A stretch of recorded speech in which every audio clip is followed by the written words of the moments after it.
وفاقی وزیر خزانہ محمد اورنگزیب نے کہا ہے کہ IMF ایگزیکٹو بورڈ سے قرض پروگرام کی منظوری کے لیے بات آگے بڑھ رہی ہے۔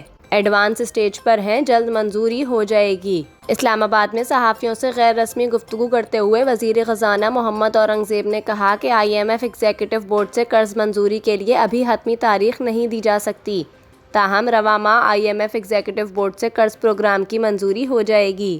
صحافیوں سے گفتگو کرتے ہوئے انہوں نے بتایا کہ IMF کے ساتھ بیرونی فائنانسنگ پر بات چیت بھی جلد فائنل ہو جائے گی۔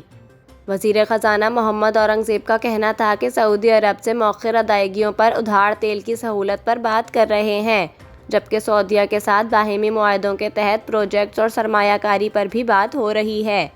وزیر خزانہ کا کہنا تھا کہ دوست ممالک کے علاوہ بھی کمرشل اداروں سے لینڈنگ پر بات چیت کر رہے ہیں۔